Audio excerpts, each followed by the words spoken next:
Roberto's English did get quite a bit better while we were working. And in the case of Down by Law, Roberto is the sort of center of that kind of outsider character. He's an Italian character, and he's thrown in with these two white American guys that are also outsiders socially. But he has a very different perspective, and one very important aspect of his character is his lack of English, his inability to use English in a very precise way. While we were shooting, Roberto was actually trying to learn English. He had a very funny Italian magazine that was for Italians to learn English. And I remember his favorite joke that he got out of this magazine, which he told everyone, was, "When is a door not a door? When a door is a jar," which he loved that joke. But he also came up with phrases like, "Not enough room to swing a cat," came from Roberto, actually. And there are a few other phrases, I don't remember which, that he brought to the film. But somehow he is able to see things a little more clearly about Zach and Jack that they can't see about themselves. And somehow his ability to communicate is very sharp, even though he can't really use English to do it. So that was an important part of the film and a very important part of his character.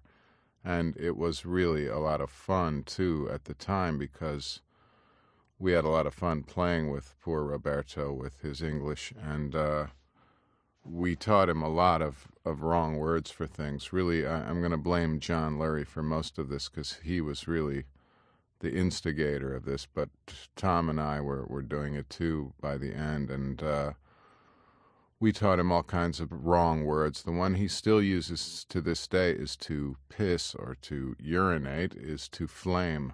And he still says this, "Excuse me, I must go to flame."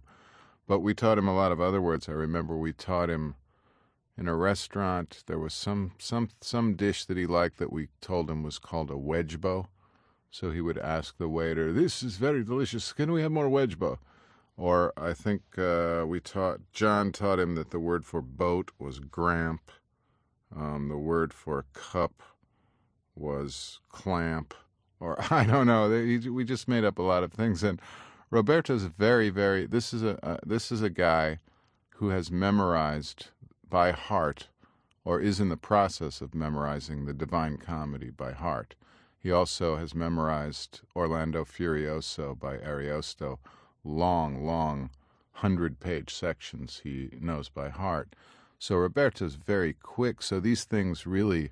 He was very focused on learning these words, which were mostly incorrect. So we really played a lot of tricks on him, although he eventually became aware of this, but he wasn't sure which ones were right and wrong, so it got very confusing. But when we were in Cannes promoting the film, he volunteered to translate for John during an Italian television interview. And he really finally got John back really badly, because they would ask him, what is your procedure as an actor? What process do you use to approach the role? And Roberto would say, "I don't know why. They want to know what you had for breakfast." And so John would respond with eggs, bacon, whatever. Or they'd ask him some other intricate question about scoring a film, and Roberto would say, "They want to know what kind of underwear you wear." So John came off like a complete idiot on Italian television. But we really got Roberto. I'm not sure. He's probably still devising ways to get us back for this.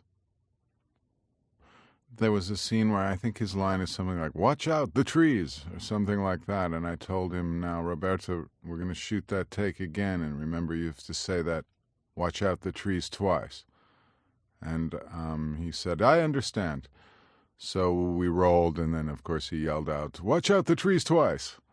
So he often would say, I know that when he didn't understand things, he would always say, "Yes, I agree," back then. So whenever he said, "I agree," we knew he had no clue of what we had just told him.